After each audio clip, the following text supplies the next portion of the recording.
Bonjour à tous, bonjour à toutes. Je suis de retour pour vous jouer des mauvais tours. Et encore personne, mais on revient pour un nouveau live média. Un nouveau live média, on va parler de plein de sujets. Comme j'étais en vacances pendant plusieurs jours, j'étais dans le sud-ouest, donc je n'ai pas pu faire de live. On s'était fait un petit live il y a maintenant quasiment 2 semaines. Et en fait, j'avais pas mal de petits trucs à rattraper, plein de petits sujets qu'il y a pu y avoir, plein de thématiques qu'on va pouvoir voir. On va pouvoir faire un petit point mercato, voir les audiences des chaînes info, puisqu'il y a eu la nouvelle numérotation de la TNT. On va faire un petit point aussi sur BFM TV, où est-ce qu'on en est actuellement, quels ont été les départs, est-ce qu'il y a eu beaucoup d'arrivées, est-ce que on a des nouveaux présentateurs, des nouvelles tranches, des nouvelles choses intéressantes. On va s'interroger aussi, il y a une interview très intéressante de Thierry Tullier, le patron de l'information du groupe TF1, dans les colonnes du Parisien ce dimanche. Et donc voilà, il a annoncé pas mal de petites choses qui peuvent être assez intéressantes. On va s'intéresser aussi à la nouvelle grille d'Europe 1, les nouvelles petites infos qui sont tombées, que ce soit le retour de Morandini, Pascal Pro qui va remplacer Hanouna, lancement de T18, évidemment, on va en parler, on va commenter ça ensemble. Duhamel qui fait du bruit avec son arrivée sur France Inter, et donc du coup sur le petit point mercato, je voulais qu'on essaye un peu ensemble de d'estimer un peu quelles pourraient être les grandes tendances, quelle chaîne pourrait un peu faire son jouer son va-tout, tenter un coup, miser, quelle personnalité pourrait basculer d'une chaîne à l'autre. Voilà, ça on pourra en parler en fin de live, on en parlera de toute façon tout cet été, c'est tout ce qui va être assez intéressant. Ce que tu penses de T18, bah, de toute façon on va en parler ce soir T18, il n'y a pas de souci le 6. Euh, pour le moment, ouais, pour le moment c'est ça fait un peu peur, ça fait un peu peur. Ça fait très low cost de ce qu'on peut voir de T18. Après, on est sur un début de chaîne et on en parlera évidemment tout à l'heure. Mais voilà, on parlera tout à l'heure de T18, du lancement, du fait qu'il n'y ait pas encore d'audience, on puisse pas avoir l'audience qui arrivera en début septembre. Et donc tout ça, c'est un peu l'analyse. Mais déjà, on va faire un petit point sur BFM TV. Donc comme vous le saviez, le 31 mai au soir, BFM TV, c'était la limite pour prendre sa clause de cession, donc une clause qui est accessible à tout salarié en journalisme lorsque l'actionnaire change dans son entreprise. C'est-à-dire si on n'est pas en accord avec les décisions de son propriétaire. Et c'est une occasion voilà, de pouvoir partir avec un petit pactole. En général, on est vraiment sur le niveau d'une rupture conventionnelle, c'est-à-dire on part avec son salaire multiplié par le nombre d'années que l'on a passé au sein de l'entreprise. Et donc beaucoup de personnes voyaient par exemple Christophe Delay partir, qui était là depuis l'ouverture de BFM TV, depuis le lancement, quasiment le lancement de la chaîne. Et donc Christophe Delay, on a appris que finalement Christophe Delay allait rester. Christophe Delay allait rester sur BFM TV. Il sera à la mi-journée. Donc il quitte par contre la matinale. La matinale, c'est finito pour lui. Il quitte la matinale, il part à la mi-journée, il sera avec Roselyne Dubois. Donc voilà, là c'est l'info qui est sortie, c'est que la matinale ne sera plus animée par Christophe Delay. Ensuite, la petite dame qui est juste à côté, c'est Adeline François. Adeline François, elle avait été recrutée il y a cela quelques années, 2017, dans mes souvenirs 2018, pour remplacer Pascal de la Tour du Pin, qui était à l'époque parti sur LCI. Adeline François a décidé de prendre sa clause de cession. Et donc, aujourd'hui, on sait qu'il y a à peu près une cinquantaine de personnes qui ont pris leur clause de cession, de journalistes de BFM, qui ont décidé de quitter la chaîne. Salut Télésphore, qui ont décidé de quitter la chaîne BFM TV, et donc Adeline François en fait partie. J'ai trouvé un petit tweetos qui résume pas mal de gros noms qui partent. Donc Ashley Chevalier, qu'on a pu voir assez souvent, qui était au Déj Info, qui l'a fait jusqu'au bout, qui va quitter durant ce mois de juin BFM TV. On a évidemment Benoît Galeret, qui était venu dans les bagages de Marc-Olivier Fogiel à l'antenne. Cédric Fesch, qui était l'un des journalistes quasi emblématiques de cette époque. BFM TV, un reporter qui avait l'habitude de se filmer avec le téléphone comme ça, donc c'est assez intéressant. On avait Céline Pitlet aussi, un visage que voilà on avait l'habitude de voir, qui présentait pas mal d'antennes, mais ça va pas mettre en péril les comptes de certains groupes, les comptes Salut Béatrice. Les comptes, je sais pas. Gros coup aussi quand même, un historique. Alors, il a été sur iTélé pendant un moment, mais il a ensuite rejoint BFM TV. Christophe Barbier, qui est pas apprécié de tout le monde à chaque fois, mais qui était quand même un visage assez emblématique de la chaîne BFM TV. Salut Chez. Donc c'est un sacré départ pour Christophe Barbier. On peut compter sur Christophe Persson aussi, qui était le chef du service météo, qu'on a vu énormément lors de catastrophes climatiques, et donc c'était assez impressionnant. Merci Orchidée. On note, je vois Guillaume Fardet, je crois, qui lui bascule sur LCI. Donc en effet aussi, c'est le moment pour tous ces départs d'aller toquer aux portes d'autres chaînes pour essayer de continuer à travailler. Ils sont partis avec un petit chèque, mais ils essaient aussi de basculer. On a évidemment Mathieu Croissando qui est parti, qui a rejoint T18. On en parlera plus tard dans la soirée, T18, mais qui quitte T18. Nicolas Dose, pareil, un historique BFM Business qui lui sera à l'antenne de LCI à la rentrée. Philippe Gaudin, évidemment, hein, un visage aussi emblématique, affaires criminelles, faits divers, donc un visage assez important. Pierre Kupferman. On note aussi Ronald Guintranche, qui était là depuis des années et des années. Moi, je l'ai même rencontré quand j'étais étudiant à la fac en tant que journaliste BFM. Donc lui, il a aussi pris une clause session qui est assez importante. On sait pourquoi ils ont mis à profit cette clause. Ne sont-ils pas satisfaits de leur poste? Bah, il y a plusieurs raisons et il y a Thomas Soulier évidemment qui a rejoint le Parisien. Il y a plusieurs raisons qui fait qu'on peut prendre une clause. Soit on est en désaccord. Ouais, c'est une vraie hémorragie. On compte au total parce que là c'est les noms les plus connus. Il y avait Adeline François, comme je disais tout à l'heure. Il y en a eu plein d'autres, hein, puisque il y a des journalistes qui sont aussi partis avant de BFM TV. Euh, on sait que voilà, quand il y a une clause, ça peut être en désaccord avec la décision, l'opinion, la ligne que veut mettre en place un nouvel actionnaire. Donc, comme on le sait, ça va faire maintenant plus d'un an que Rodolphe Saadé a récupéré BFM TV, RMC, voilà, toutes ces antennes, c'est ce groupe qui était assez important, donc toute la partie média d'Altis. Et donc, pas mal de journalistes peuvent se dire, je suis pas en accord avec eux. Donc, c'est pour ça qu'il y a une clause de cession. Deuxièmement, il y a des journalistes qui sont là depuis très longtemps, très très longtemps. C'est aussi une occasion de partir avec un chèque qui peut être assez intéressant, qui représente aussi plusieurs années de travail, d'investissement, et se dire, bah, je peux me lancer dans une nouvelle aventure. Peut-être changer complètement, voilà. Il y a plein de possibilités. Et donc, pour eux, c'est aussi une opportunité de partir. C'est pas forcément qu'ils n'étaient pas satisfaits de leur poste, mais c'était que, voilà, ils avaient envie de quelque chose de nouveau. Pour cette année-là, surtout que c'était assez compliqué, cette année 2024-2025, puisqu'on était dans une année de transition pour BFM TV, qui a essayé de se chercher, qui a tenté des choses, qui n'a pas toujours été très efficace, mais on a vu quand même qu'ils ont pu compter sur des Maxime Switek, sur Apolline de Malherbe, voilà, sur beaucoup de personnalités qui étaient assez intéressantes. Donc voilà, il y a plein de choix qui peuvent être faits concernant BFM TV. Tant mieux, c'est des pros, ouais. Jeannot sur RMC, c'est un beau chèque. Oui, bah, bien sûr, il y a du côté RMC, on n'en parle pas. Il y a énormément de sujets qu'on va pouvoir rattraper depuis mes vacances dans le sud-ouest. Ouais, alors après, il y a ceux qui restent, en effet. Mais en effet, Jeannot, il part. Après, Jeannot, il était assez âgé. Villas, c'était aussi annoncé par l'équipe. Donc, Nicolas Villas. Donc, on a pas mal de journalistes qui partent. Euh, Olivier Truchot, Alain Marchal, donc Christophe Delay, Switek, reste. On a Apolline de Malherbe, évidemment, qui aura cette stature assez importante. Vous avez peut-être évoqué le cas Benjamin Duhamel, reste sur BFM. On l'a pas encore évoqué, on en parlera après, Béatrice, mais en effet, Benjamin Duhamel qui restera ou devrait rester sur BFM TV, en tout cas actuellement on y est. Salut Jay. Truchot, Marshall sont très demandés par d'autres groupes. Alors Manu, c'est totalement vrai. Par contre, eux, ils ont officialisé, ils ont sécurisé Marshall et Truchot. Donc Marshall et Truchot, eux, vont rester. Ensuite, on sait qu'il y a déjà eu des retours, des prises. On a eu le retour de Nicolas Poincaré sur BFM TV qui va incarner Ligne Rouge.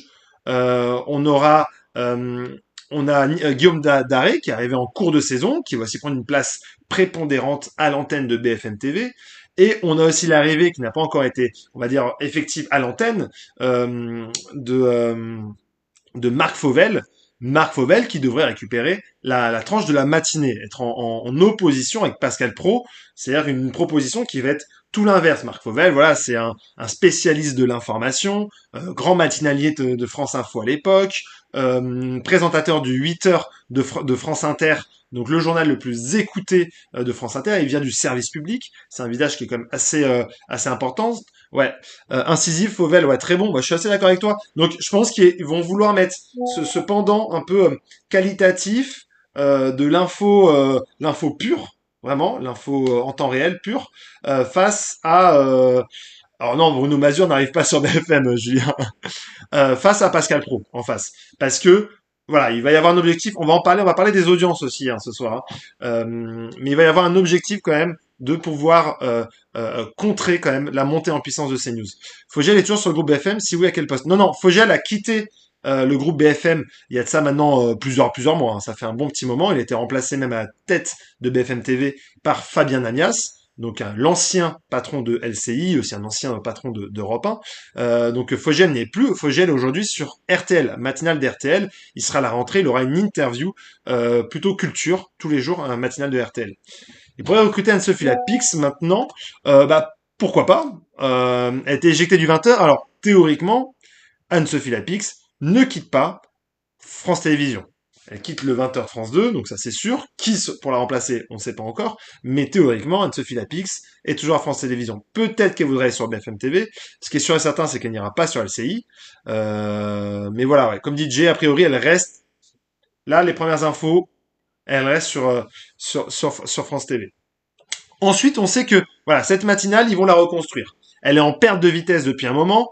Ils se font battre. Bon, à la base, BFM TV, ils visaient Télématin. Aujourd'hui, ils sont décapsulés par CNews. Donc c'est assez particulier. Pascal Tour du Pin pour la remplacer. A priori, non, Théo. Théo, il y a un autre nom qui va sortir et qui est sorti pas mal dans le chat avant même que de voir son nom dans la presse. Donc dans le chat, vous avez été plutôt bon. Je comprends pas pourquoi il n'y aurait pas un talk le soir de 22h à minuit avec un peu de sport et de people. Bah ça, normalement, c'est la promesse de T18, Paul. C'est la promesse de T18. Mais ils vont avoir le 22h, ils vont retrouver des visages, il y aura de toute façon, ils vont devoir remodeler toute cette tranche de BFM TV.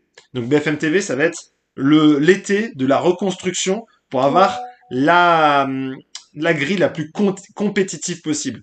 Et donc parmi les recrues, donc c'est dans le chat que je l'avais vu en premier pour vous dire, Perrine Storm devrait remplacer Adeline François dans la matinale de BFM TV.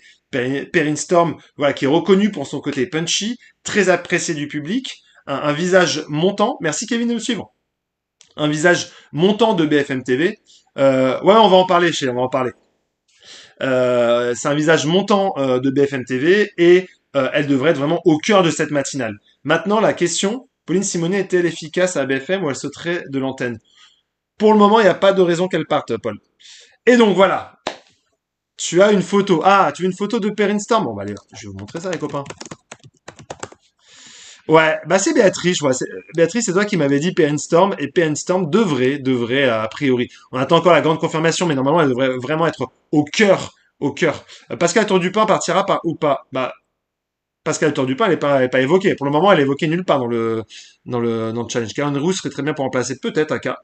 Alors, voilà, Béatrice Storm, Perrine, pardon. Perrine, j'ai confondu avec Béatrice parce qu'elle l'aimait bien. C'est cette journaliste-là qui est présente depuis longtemps à l'antenne et qui est plutôt efficace. Donc Julie Hamet aussi devrait rester présente. Donc voilà, on devrait avoir ça. Et donc comme je l'ai vu dans le chat, vous en avez parlé tout à l'heure, Dominique Tenza est en discussion pour... Ouais, tout à fait, Jay.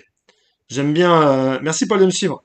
Ouais, Perrine et ça, on devrait la retrouver. Honnêtement, ça a été évoqué par BFM TV. Ils veulent en faire vraiment un visage fort et montrer aussi que BFM TV, c'est à la fois des grosses recrues, mais aussi des visages qui font monter eux-mêmes à l'antenne. Et donc avec lui, il y aurait Dominique Tenza. Dominique Tenza, c'est une voix historique, voilà, quasiment historique maintenant depuis plusieurs années, hein, de RTL, qui est devenu un visage de M6, qui présente des journaux sur M6, sauf que Dominique Tenza, il a un contrat de non-concurrence jusqu'en juin 2026. Qu'est-ce que c'est un contrat de non-concurrence? C'est le fait de ne pas pouvoir aller à la concurrence en tant que transfert. Et donc ce contrat-là, il va, salut Nefertiti, ce contrat-là, il va jusqu'en juin 2026. Donc c'est là la complexité du compte de Dominique Tenza, c'est que contractuellement, il ne peut pas rejoindre BFM TV. Sauf que, revenons grand en voyant Darius Rochban va tenter TF1 un jour. Peut-être, peut-être, Paul. Mais Darius Rochban va rester à TF1, c'est sûr. Voilà, Jay, il peut rompre ce contrat. Pourquoi est-ce qu'il peut rompre ce contrat? Parce qu'il faut savoir que dans l'actionnariat du groupe M6, il y a un certain Rodolphe Saadé. Rodolphe Saadé, il a à peu près 10%. Dans mes souvenirs, il a 10% du capital du groupe M6. Donc ça veut dire qu'il a quand même, voilà, il a pas la voix au chapitre, mais on peut l'entendre. Et que dans les négociations qu'il pourrait faire avec M6, ça serait de lui dire, frérot, laisse-le participer à BFM TV. Viens, on modifie le contrat, on essaie de le casser, on essaie de faire quelque chose. Donc, la piste Dominique Tenza est loin d'être fichue. Vraiment. Elle est loin. Juste, voilà. Il y a des négociations, c'est des discussions. Des fois, ça prend plus de temps que prévu. Ouais, bien sûr, Kevin, je peux te montrer aussi. Oui, c'est vrai que c'est pas forcément Dominique Tenza. Alors, 42 ans. Voilà, c'est lui, Dominique Tenza. Je sais pas si vous l'avez déjà vu. Euh, c'est un bon journaliste, hein, c'est un bon journaliste. Après, il y a toujours cette question de est-ce que ce nouveau tandem serait en mesure de booster cette chaîne, de relancer la chaîne. Est-ce que voilà, on pourrait trouver qu'ils sont bons, mais est-ce qu'aujourd'hui ils seraient assez efficaces pour pouvoir aller conquérir un nouveau public, aller convaincre les gens du matin de revenir chez eux, donc de plus aller sur CNews, de plus aller sur LCI, de pas aller sur France Info, de pas aller sur Télématin, de pas aller sur Bonjour, de revenir à la télévision. Cette question, voilà, ça me taraude un peu parce que je ne sais pas. Je ne sais pas. Leurs qualités, ça, elles sont vraiment, je pourrais pas les remettre en question parce que je pense que ce sont des grands professionnels. On va les voir dans un nouveau rôle, mais cette question, je ne sais pas du tout. Mais donc, c'est pas possible une fusion M6 et RMC, ça serait intéressant. Non, RTL voudrait pas, je pense. Bah, Paul, ça fonctionne pas exactement comme ça. En gros, si un jour Rodolphe Saadé devait monter au capital à plus de 50%, ou en tout cas prendre le contrôle du groupe M6, l'ARCOM et l'autorité de la concurrence entreraient dans les règles pour les empêcher, parce que Rodolphe Saadé aurait beaucoup trop d'antennes. Aurait RMC, RTL. C'est pas RTL qui dirait non, hein, c'est l'autorité de la concurrence. C'est-à-dire qu'ils auraient RMC, RTL, toutes les musicales de RTL, toutes les autres chaînes de BFM, M6, ils auraient un panel qui serait beaucoup trop grand. Donc aujourd'hui, c'est pas possible. En revanche, pas de fusion M6 et RMC, ou sauf s'il devait y avoir des ventes. En revanche, on pourrait très bien se retrouver avec un M6 en mesure de lâcher du lest pour RMC parce que Rodolphe Saadé pourrait être un partenaire éloigné. Donc ça, c'est absolument pas impossible. Il peut apporter la fraîcheur avec Perrine. Exactement. Après, voilà, ça peut être quelque chose de nouveau. Fait des bons scores le week-end. Oui, ça marche plutôt bien. Il y a un boycott en place pour les chaînes d'information. Oui, alors, oui, c'est vrai qu'il y a beaucoup de gens qui boycottent les chaînes d'info, mais ça reste quand même au cœur de l'actu média. Le souci, c'est qu'il y a trop de matinales le matin. Bonjour, Télématin, CNews, LCI, France Info. Bah déjà, toutes les chaînes info en ont une, plus TF1 France 2, TF1 qui a voulu entrer dans le game, plus les matinales musicales qu'on peut trouver sur W9, etc. Pourquoi BFM galère à ce point? Où est parti le public? Tout le monde n'est pas parti sur CNews. Alors, c'est une bonne question. Déjà, peut y avoir une partie qui a basculé sur LCI. C'est-à-dire qu'on peut avoir aussi quelque chose qui se lisse. Tu vois, c'est le public de BFM. Une partie peut avoir basculé sur CNews pour plein de raisons. On pourra en parler pendant des heures, hein, mais il peut y avoir une partie qui a basculé sur CNews. Il y a aussi une autre partie qui peut se dire, je vais aller voir du côté de LCI, ou j'arrête les chaînes d'information continue parce que ça devient quelque chose de trop lourd pour moi, trop épuisant, je veux dire. L'envie d'aller voir autre chose, d'aller regarder des nouveaux contenus, ou de quitter la télévision pour faire autre chose. Donc, il y a plein de choses qui expliquent que BFM TV perd l'audience. Exactement, sera-t-il performant en matinale TV sur un plateau avec des journalistes et chroniqueurs? On se pose la question. Privatiser tout ça, tout est déjà privatisé. Pourquoi tout le monde part de BFM? Bah, comme j'expliquais tout à l'heure, il y a une clause de cession. Donc les journalistes, souvent ceux qui sont plus anciens et les plus gros salaires, peuvent partir avec un plus gros chèque. Franchement, je trouve que la case 9h 10h avec Apolline de Malherbe d'une platitude affligeante. Ah, de toute façon, ils vont la remodeler, c'est la Béatrice, a priori. Salut Kenza! Tac, j'aurais bien vu une Marie Drucker sur BFM, pourquoi pas. Perso, je ne regarde pas les matinales, les radios c'est plus simple, quand je peux, je regarde LCI. Bah, c'est vrai que, voilà, moi je suis plus matinale radio, parce que, bah, le matin, voilà, faut avoir le temps de se poser devant la téloche. et que si tu prépares ton café, tu t'habilles, bah voilà, une matinale radio, tu peux être plus informé pour moi, c'est plus intéressant. C'est vrai que Christophe Delay, c'est resté pour une tranche pas terrible que pour un beau chèque. C'est possible. Alors pas terrible. Oui, elle est moins bien que la matinale. Après, il faut savoir que Christophe Delay, il a aussi des contrats pour tourner Faites entrer l'accusé. Donc il a d'autres émissions. Il a peut-être proposé d'autres projets hors de BFM TV.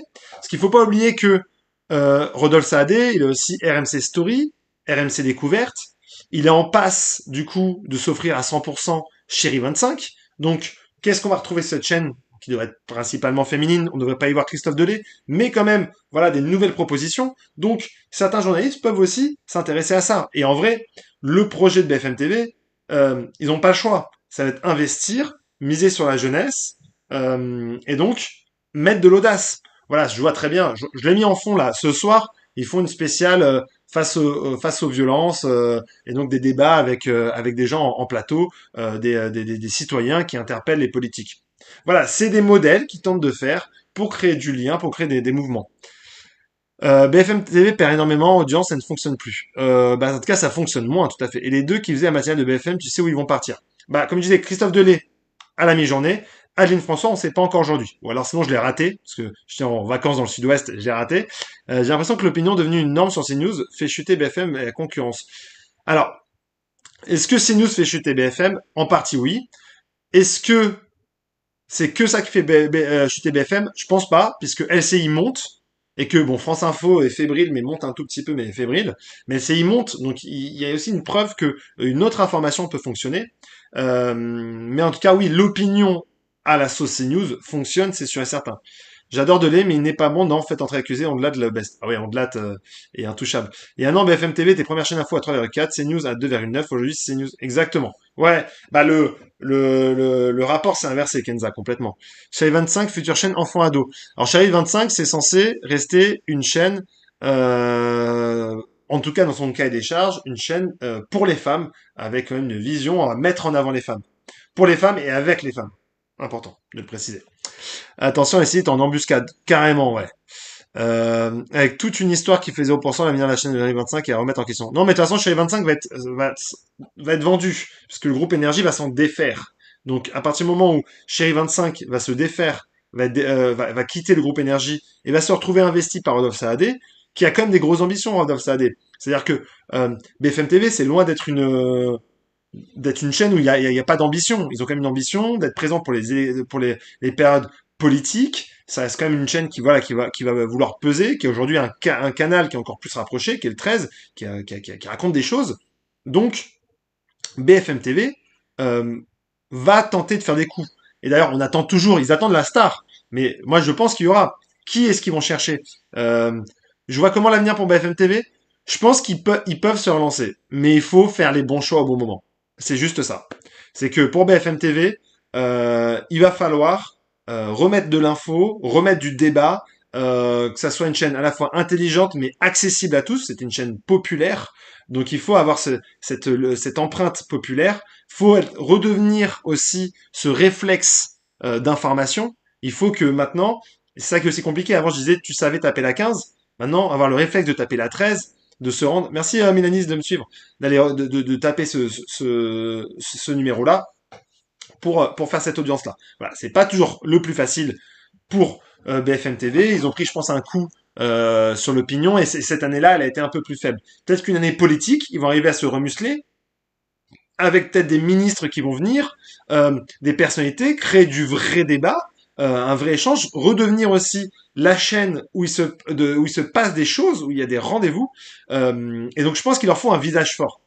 Vraiment, je pense que BFM TV, ils auront besoin il leur faut un coup de boost. Je sais pas lequel, on pourrait en parler, essayer de chercher quel visage, quel journaliste, quel présentateur pourrait venir mettre un coup de fouet à BFM TV. Mais je pense pas que le BFM TV est mort, loin de là, et donc avoir aussi en fait un milliardaire au pouvoir, ça permet aussi de se dire qu'il y a quelqu'un qui va mettre des sous. Il n'est pas venu en fait pour faire couler BFM TV, il est quand même venu pour essayer même de contrer la ligne de Bolloré. Donc c'est quelque chose qui peut être intéressant. Et donc là, on était sur une période de transition. Maintenant, ils vont devoir muscler leur grille de A à Z, avoir quelque chose. Pour le moment, c'est vrai qu'on a une forme de déception, parce qu'on s'attendait à quelque chose de plus gros. on attend la star, on attend la personnalité qui saura faire la bascule, et c'est ça qui va être le plus important, je pense, pour BFM TV. Une sorte de Teva dédié pour Chérie 25 aux femmes, je suis pas sûr pour les audiences. Mais en fait, sauf que c'est déjà le cas, en fait, donc ils vont devoir essayer de trouver de l'alternative. Pour que BFM au monde, faut qu'il fasse du CNews. Bah même pas forcément, je pense pas à Jay. Parce que la copine fonctionne jamais par rapport à l'original. Et aujourd'hui, CNews est tellement puissant dans son secteur. Et il est important aussi pour nous, journalistes, d'autant plus journalistes médias, mais journalistes tout court, de pointer les fausses informations. Et il y en a énormément sur CNews.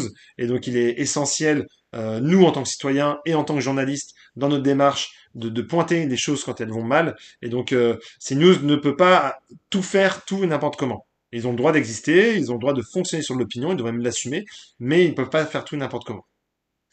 J'ai du mal avec les chaînes dédiées aux femmes, c'est pour avoir des téléfilms à l'eau de rose.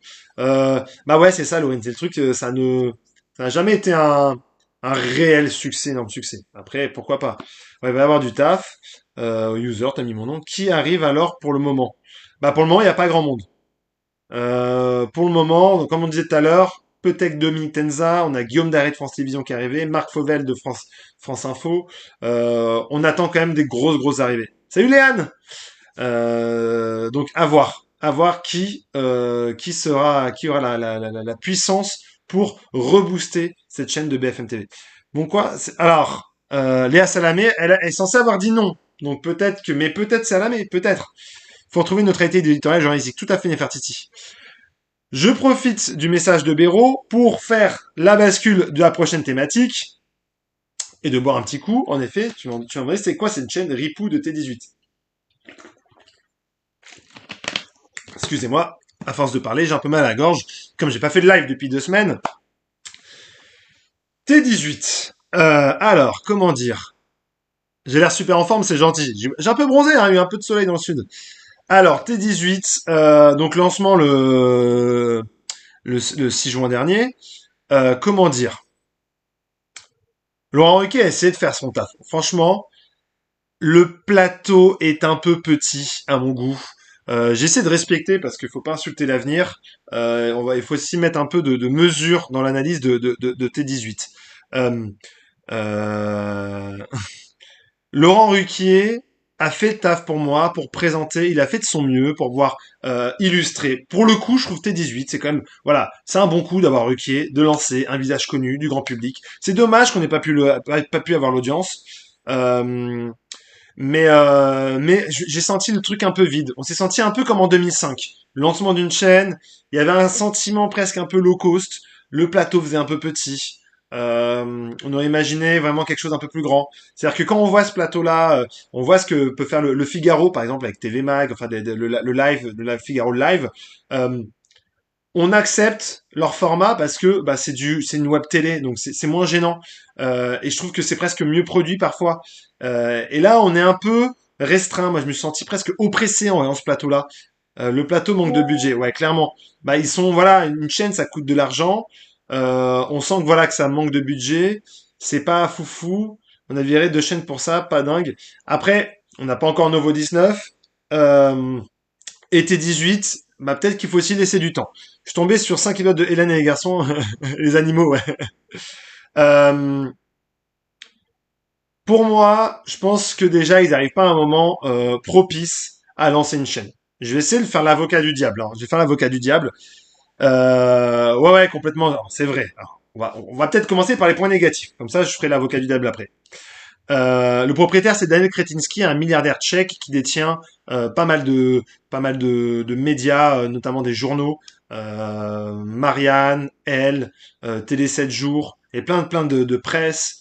Donc c'est un propriétaire qui est assez important, qui veut s'inscrire quand même sur une ligne en France médiatique. Donc oui, fallait critique. En effet, le catalogue est catastrophique. Ils ont fait un catalogue de choix où ils nous ont annoncé des programmes inédits qui sont on appelait ça comment le terme mais en gros ils l'ont rebrandé, ils ont changé le nom, ils ont changé un peu l'habillage pour dire que c'était une nouvelle émission alors que c'est des émissions qui ont été diffusées sur Paris Première sous un autre nom et donc en effet proposer des inédits qui ne sont pas des inédits, un catalogue plutôt vieillot, j'ai essayé de regarder les gars. les gars, des filles dans le chat. J'ai l'impression que c'est une chaîne immobilière, des maisons. C'est pas T18, c'est parce que c'est le nombre de pièces qu'il y a. C'est T2, T3, T18. Euh, les animaux, les appartements, l'aménagement de son appart, c'est très bizarre. Sur ça, c'est très bizarre. Les plateaux plutôt low cost, pour le moment, on n'a pas trop une envie de basculer dans quelque chose qui peut être assez intéressant. Ça me donne pas très envie de regarder. Je le regarde par curiosité, et aussi parce que voilà, je fais du contenu sur les médias, donc c'est important de regarder. Pour le moment, il se passe pas grand-chose. On verra ce qu'il y aura ce soir, puisque à 22 h, je basculerai peut-être. Pour moi, je vous dirai ce qu'il y a. Merci Théo. Ils font du rebouticage, ouais, ouais, c'est ça. Donc, pour le moment, sur ça, ça peut être, on pourrait dire, inquiétant. Ensuite, en effet, et je le vois, vous le dites très bien dans le chat, il faut aussi pouvoir faire, je vais faire l'avocat du diable. Ils ont eu, en fait, voilà, quelques mois pour tout créer. Lancer une chaîne avec des studios, ça coûte cher, ça demande du temps, c'est pas donné à tout le monde.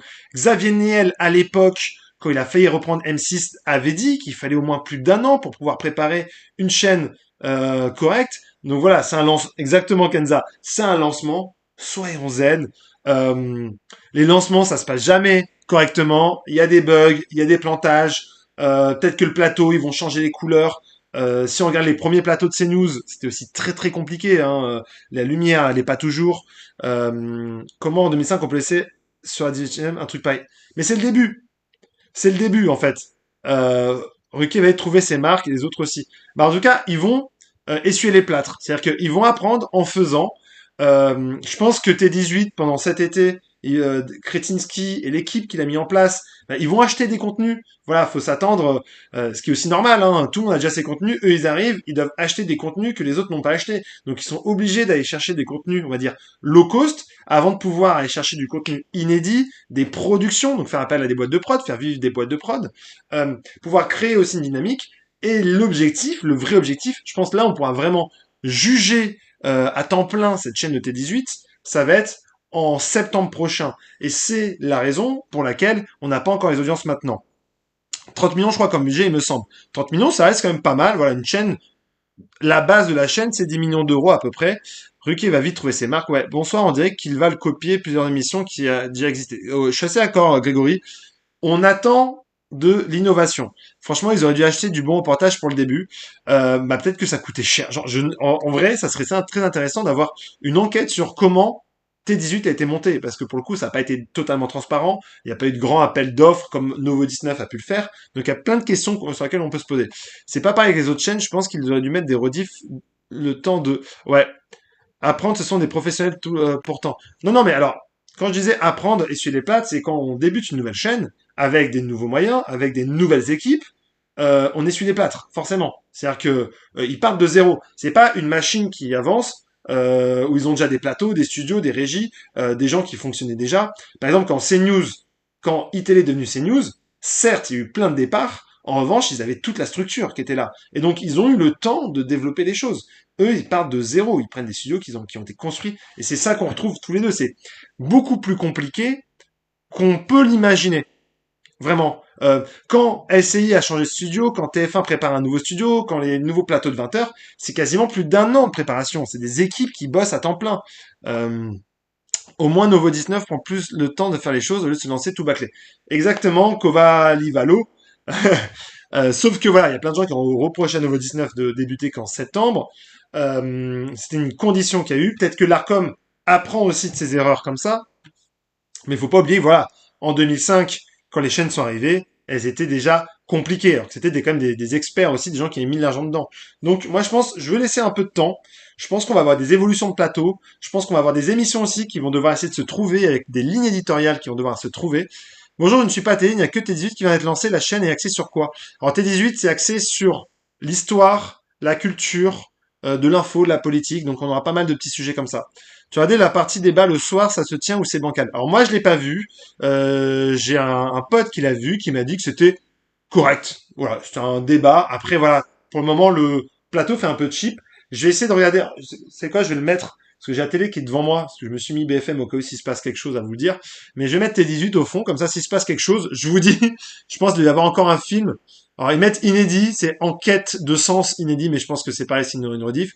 Et à 22h30, il y a le nouveau talk de Mathieu Croissando qui s'appelle Pour tout dire. Donc à voir, ce soir c'est la première diff. Les plus gros scandales là-dedans, c'est 8, ça faut le dire. Bah oui, c'est 8, c'était un scandale à l'époque. Merci Goff de t'abonner. On dirait la peinture était encore fraîche sur le plateau. Peut-être, hein, mais vous savez, des fois, les choses peuvent aller très très vite. Et le truc, c'est que si ça marche, si on laisse le temps, l'été va passer. En septembre, s'ils ont des émissions rodées, on sera passé à autre chose. Si ça fonctionne pas, le monde des médias, de l'information, ça va très très vite. Ça va très très vite. On peut vraiment avoir un temps où on oublie en fait ce qui a été raté au départ. Donc, je pense qu'il faut laisser le temps et parfois ça peut prendre des marques comme ça. Sympa comme de vivre les débuts complètement. Moi, j'ai trouvé Ruquier dans son rôle, vraiment. Pour moi, elle ne va pas marcher cette nouvelle chaîne parce qu'on ne comprend pas le concept. Euh, oui, Grégory. Après, ils se veulent une chaîne, une sorte généraliste d'histoire culturelle, voilà, un peu un télo.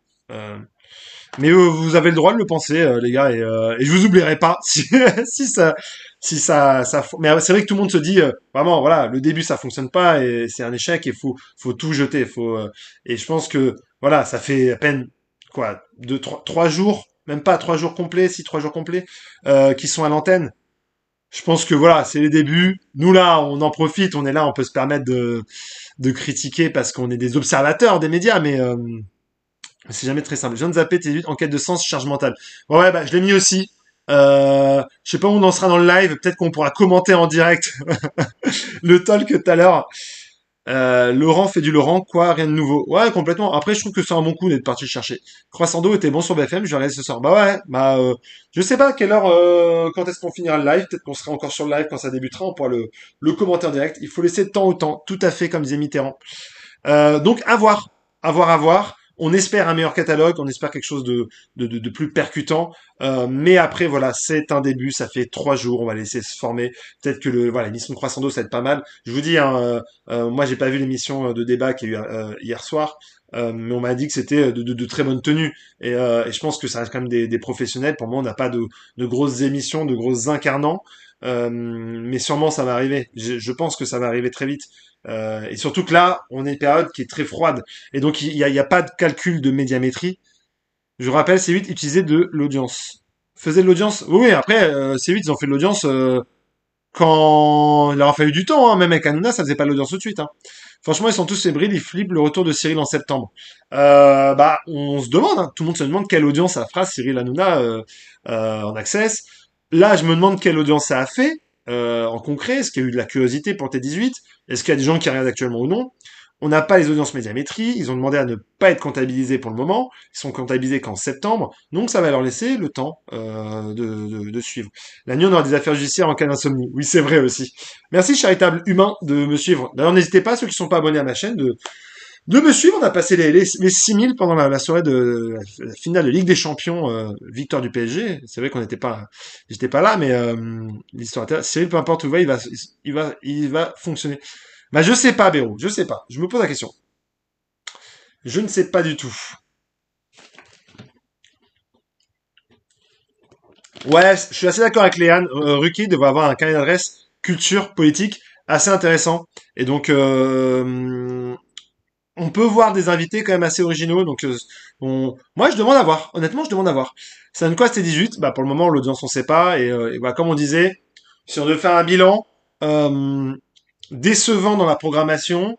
On n'a pas encore eu tout, mais sur les 3 premiers jours, plutôt décevant. Maintenant, à voir sur le long terme, sur les semaines à venir et surtout sur le mois de septembre, quelles rentrées ils vont proposer, quelles recrues ils vont avoir. Mais 1 heure par semaine qui peut être intéressant, c'est compliqué. Exactement. Et on verra ce soir. On verra ce soir si c'est intéressant ou non. Ouais, exactement. L'audience de T18 ne sera accessible que en septembre. Là, pour le moment, Médiamétrie le regarde, mais en fait, on l'a pas. Donc, je sais même pas si j'ai même pas souvenir d'avoir vu de la publicité. C'est Kenza qui me demandait tout à l'heure. J'ai même pas ce souvenir-là. C'est quand même bien ciblé à gauche.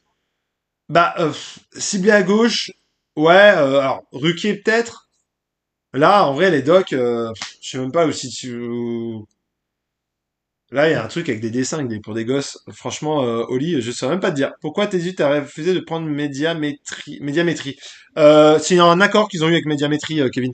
Que Teddy a eu un accord avec médiamétrie pour justement ne pas être jugé sur un début. Histoire de se dire, nous, on se laisse juin, juillet, août pour créer une grille, voilà, qu'on aura rodé, on va tester les trucs, qu'est-ce qui fonctionne, etc. Pour commencer un peu à exister, pour se dire, bah, si on arrive à créer un peu d'audience, au moment où on aura peut-être une audience qui va être correcte, avec une grille qui va plus leur correspondre, là, on va pouvoir un peu s'intéresser à eux. Je n'y crois pas d'audience, bah pour ouais, vous avez raison les gars. J'ai vu une pub Soch sur Télé 18, c'est à quelle heure Ruquier? Ruquier c'est le samedi à 20 h dans mes souvenirs, ou 21 h. Préjugé dès le début, c'est partie de la vie. Exactement. Exactement, ça fait partie de la vie. Tu penses que Télé 18 qui sera toujours au 1er janvier 2026? Ouais. Ça pour le coup, Matt, oui, oui. Oui. Je me fais pas trop de soucis. Je me fais pas vraiment, vraiment. En fait, comme c'est Daniel Kretinsky qui est présent dans les médias en France depuis un moment, je crois même. Alors j'ai pas envie. Je vais vérifier ça. Mais je crois que Kretinsky a même des parts dans TF1 pour vous dire. Ils ont des parts. Il a des parts en TF1. Daniel Kretinsky, milliardaire, assez important, qui a aussi Editis, qui a énormément de choses. Et dans mes souvenirs, en investissement, donc voilà, il a pas mal de. Il a des parts dans le monde aussi. Mais dans mes souvenirs, il a des parts dans TF1. Est-ce que je me trompe? Ou est-ce que je vous dis des bêtises ou non? Je vais taper TF1. Merci Kirikou de me suivre. Merci Laurent. Ouais, les reportages d'écho, je suis assez d'accord. Moi, j'aimerais revoir Ardisson. Bah, a priori, pas tout de suite. Eh bah oui, eh bah oui, eh bah oui. Il est entré au capital de TF1, donc ouais, j'ai de la mémoire encore, hein, j'ai de la mémoire. Il est au monde à TF1, donc je me fais pas trop de soucis pour la chaîne parce que avec quand le l'actionnaire est quand même assez présent dans d'autres secteurs, a priori, quand il y a un souci, bah il sort un petit chèque supplémentaire. C'est pas comme West France qui a besoin qui cherche des financeurs pour venir les accompagner dans leur aventure. Kretinsky, ça reste quand même un milliardaire qui a d'autres activités dans l'immobilier, dans l'énergie. Donc je me fais pas trop de soucis. T'aimerais bien retrouver les salutaires. Après, t'as toutes les rediffs sur sur sur YouTube. Ouais, ouais, c'est ça. C'est le petit milliardaire qui compte là, complètement. J'ai zappé 3 fois dans le week-end. J'ai juste vu des trucs sur les animaux et sur la charge mentale. Et bah là, c'est encore sur la charge mentale. Je crois, Seb. Les audiences de quotidien a augmenté depuis l'arrêt de C8 ou pas? Bah pas spécialement parce que c'est pas le même public, Béro. Quotidien, TPMP, c'est pas le même public. Quotidien a eu des coups de mou de temps en temps, mais ça reste des fois, ils arrivent toujours à des très très hautes audiences. Donc dire parfois que quotidien ça ne fonctionne pas, c'est faux. Votre visage me dit quelque chose. Laurent Vial. Ah bon? Le mien ou celui de Ruquier? La moitié des chaînes que de gauche. Et ben non. Ah bah là, il passe du coup en quête de sens. Ah, il y a un débat là avec Ava Schmidi qui est en plateau, qui fait du coup le débat de ce soir. On est lundi soir, c'est bizarre. Possible un retour de C8 un jour? Non, a priori non. Moi, vous n'êtes pas sur une chaîne nationale, peut-être un jour. Non, bah à part si je suis dans le mercato et je serais pas contre s'il y a des dirigeants de chaîne qui sont dans le chat et qui voudraient me recruter, pourquoi pas. Mais non, non, je ressemble pas. Alors oui, oui, ça ressemble un peu à ce soir. Là, typiquement, ils ont Laurence Rossignol qui est présente. Après, ils mettent pas les. Voilà, typiquement, il n'y a pas de bandeau avec la présentation des noms, donc c'est assez compliqué. Mais bientôt, ouais, bientôt. Ouais. Je dis, s'il y a un dirigeant de chaîne, des journalistes qui seraient intéressés, qui m'en disent, qui me contactent. Attention, tu rougis. Ouais, ouais, c'est la même chose. La charge mentale, c'est une fatalité. Alors, si vous me dites que c'est le truc hier soir, c'est-à-dire qu'ils font une rediffusion de la veille. Hein. Le plateau, ouais, le plateau, c'est très rikiki. Alors, je trouve que la présentatrice, elle ressemble à Anna, celle qui était celle qui était dans Baron Noir. Anna, comment elle s'appelle?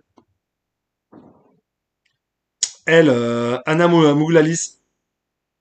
Mouglalis, c'est ça. Je trouve qu'elle lui ressemble un peu. Euh, Elle paraît stressée, animatrice. Ouais, bah elle fait ses débuts, hein. Peut-être que moi je serais stressé aussi quand vous me reverrez à la téloche. Euh, Vu que Laurent m'a déjà vu quelque part, apparemment. Bah, je sais pas où tu m'as vu Laurent, mais ça me fait plaisir si tu m'as reconnu. Je trouve la démocratie, il n'y en a plus en France. Si, ça va encore, ça va encore. Florent, vous avez bossé sur les chaînes info?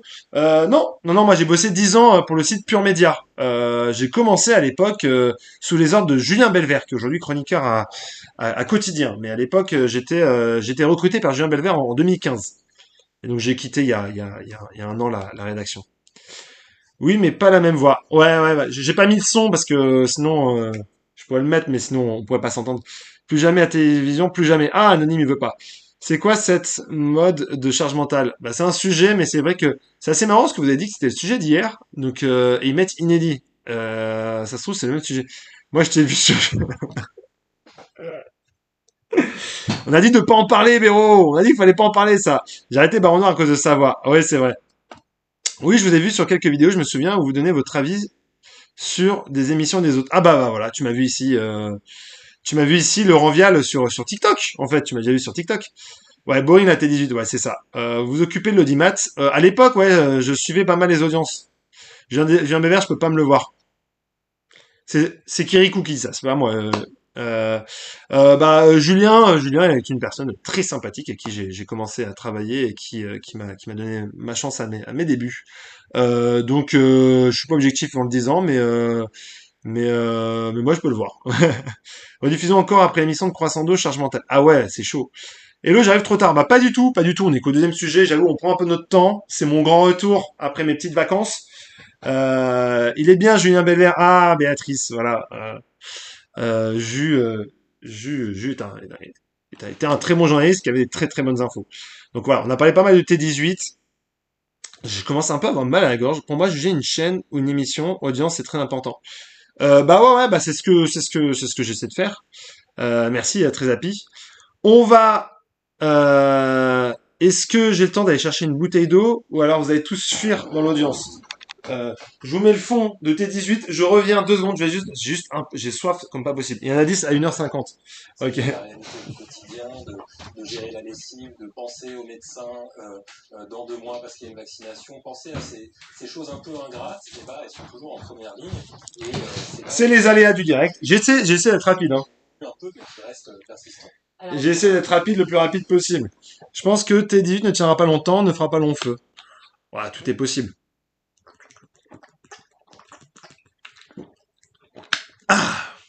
Fait du bien. Ouais, ouais, vous voyez mon Morandini.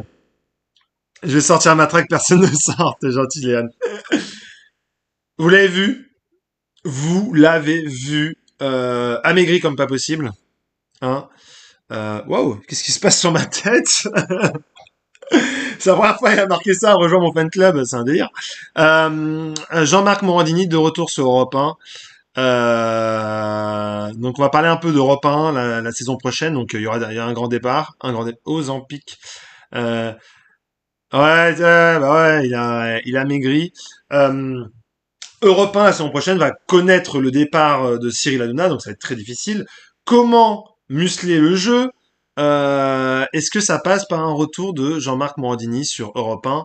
Il faut savoir là, on va remettre un peu, hop là, le contexte. Jean-Marc Morandini était une voix d'Europe 1, c'était un retour forcé par Hanouna, personne sur Europe 1 était au courant de son retour. Euh, oui, oui et non. En vrai, Jay, je pense que quand même la direction, c'est la direction qui décide. Hein. Ouais, bah c'est sa tête d'aujourd'hui, hein, sa tête d'aujourd'hui de Jean-Marc.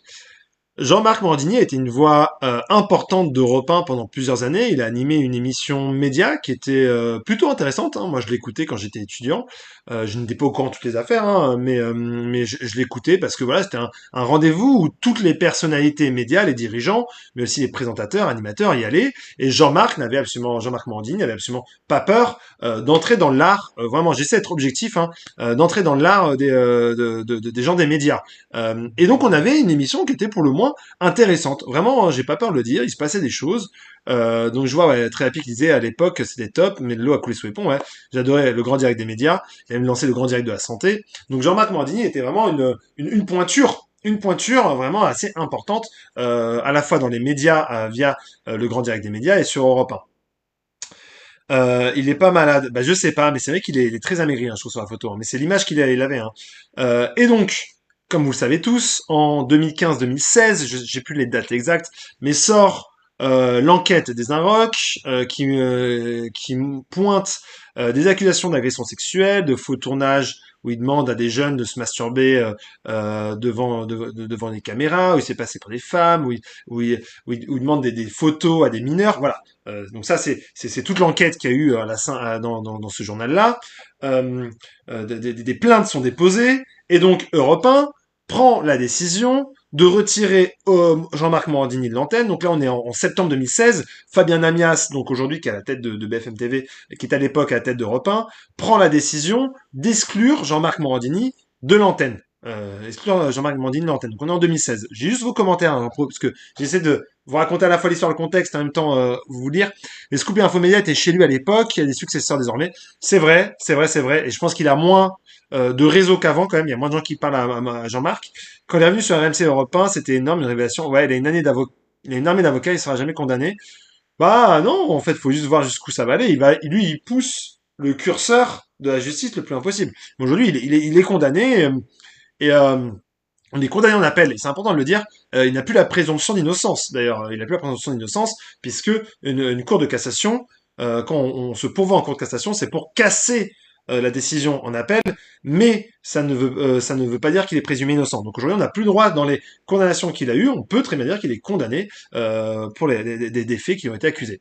Donc en dehors des affaires pénales, je ne sais pas ce qu'il peut apporter aujourd'hui. Avec son histoire des faucons, il s'est fait virer, mais il est resté sur Énergie 12. Tout à fait. Donc il se fait virer d'Europe 1. Il est sur Énergie 12 où il avait les crimes, etc., où ça cartonnait, hein, il y avait plein d'émissions sur Énergie 12, ça a cartonné. Le groupe Énergie l'a toujours conservé quasiment jusqu'à la fin, quasiment jusqu'à la fin. Et lui, sur son blog, il s'est fait virer d'Europe 1, remplacé par son joker, avec qui il ne s'entendait visiblement pas, Thomas Joubert, et il le défonçait dans les audiences radio. Il ne les a jamais loupés, à toujours dire ça chute, ça chute, ça chute, ça chute. Sauf que pendant ce temps-là, fin 2016, qu'est-ce qui arrive? Vincent Bolloré veut enfin avait la main mise au groupe Canal et veut récupérer iTélé. Il trouve qu'il y a il y a trop de journalistes qui sont pas sur sa ligne à lui, une ligne du coup plutôt droite conservatrice, extrême droite. Le pire, c'est qu'il passe son temps dans les leçons, il met un jeu, il va perdre. Une connerie, c'est une heure de quitter Europe 1. Ouais, c'est possible, Golf. La cassation juge la forme mais pas le fond. Tout à fait, Béatrice. Il était bien Joubert pour de vrai, il aurait pu aller beaucoup plus loin. Et l'interdiction d'être en présence de mineurs de ce maniaque. Tout à fait, interdiction. Cette personne est c'est Jay qui a le cancer des médias. Euh, et donc, Bolloré impose Jean-Marc Morandini, fuite de plus de 150 journalistes qui décident de quitter iTélé en raison de la présence de Jean-Marc Morandini avec Morandini Live, qui est encore à l'antenne aujourd'hui. Merci Patrick de me suivre. Il y a eu la grande brouille avec Hanouna aussi à l'époque, bien sûr, il s'était embrouillé, bien sûr. Sauf que du coup, il rejoint iTélé, qui devient CNews. Sauf que pendant ce temps-là, des années passent, donc réconciliation Hanouna, Jean-Marc, hein, euh, Vincent Bolloré récupère le groupe Lagardère, récupère Europe 1, et donc du coup, Jean-Marc se retrouve à nouveau lié avec Europe 1, puisque Europe 1, c'est news, aujourd'hui, il y a des passerelles qui sont flagrantes, hein, j'ai pas besoin de vous les démontrer. Il y a eu la grande, c'est quoi vos sources? Bah, mes sources, c'est mon travail journalistique depuis des années, mon cher Nono. Là, pour le coup, c'est documenté comme pas possible. Moi, je peux vous citer tous les articles que j'ai fait sur Pure Média. On va pas passer 1000 ans à faire ça, mais voilà, les sources là pour le coup, c'est mon expertise, c'est ma carte de presse et c'est un travail depuis plusieurs années. Exactement, journaliste de CNews qui pousse avec lui tout sourire, non pas. Ouais, Béatrice, tout à fait. Il était en côté. Exactement. Alors, par contre, quand il arrive sur iTélé CNews, est mis en place ce qu'on appelle un cordon sanitaire pour que Jean-Marc Morandini ne soit pas sur le même plateau, le même studio, le même bâtiment que les journalistes d'ITélé CNews.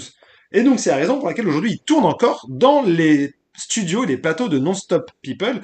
Non-Stop People, où lui, il avait aussi un statut de rédacteur en chef. Moi, j'avais des anciens collègues qui bossaient à Non-Stop People, qui le côtoyaient, d'ailleurs, qui le trouvaient très sympathique, hein, au premier abord. Hein. Parce qu'on remet pas en question s'il est sympa ou non. Hein. Mais... mais donc voilà, il avait ce truc où il n'avait pas à venir en plateau. En revanche, voilà, il s'entendait très bien avec toute la nouvelle génération de CNews. T'es gentil, Nono, tu me trouves mignon. Il est avec Bolo depuis direct, tout à fait. Pourquoi Et donc là, on commence à voir une petite tendance. La rumeur. Alors, je vais rendre à César ce qu'il y a à César.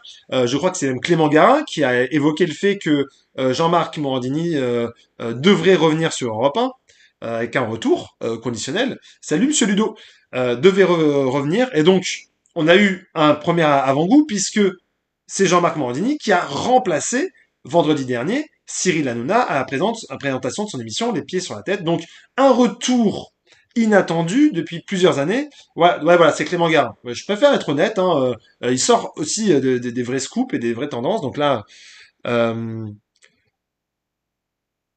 bah, Clément Garin, il a des bonnes infos et des fois, ce que je dis à chaque fois, Clément, moi, alors, je lis hein, ce qu'il fait et je reconnais le fait qu'il a des très bonnes infos. Parfois, il peut tomber à côté et c'est la raison pour laquelle, voilà, moi, je voudrais, il le sait, hein, on a déjà parlé avec lui, j'ai besoin que il ait un quasi sans faute. Je voudrais 99% de réussite dans ses infos. Et souvent, voilà, des fois, il y a des grosses infos qui sont fausses. Par exemple, Christophe Delay qu'on a vu juste avant, il s'était gouré, il avait annoncé quelque chose, il s'est gouré.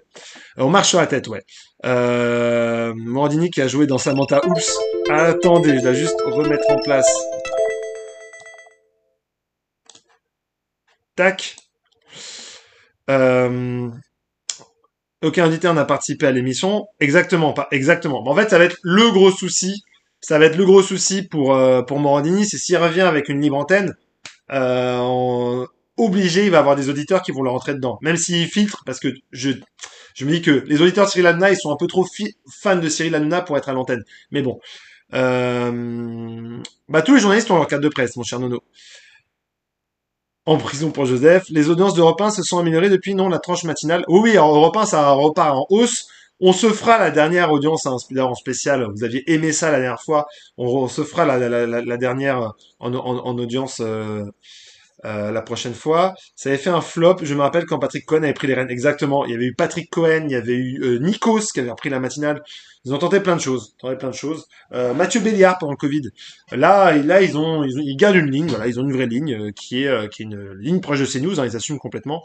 Donc, non, tous les journalistes n'ont pas une carte de presse. Bah, tous les journalistes, théoriquement, si tu fais de ton métier du journalisme et que c'est ton premier revenu, pourquoi tu peux demander une carte de presse.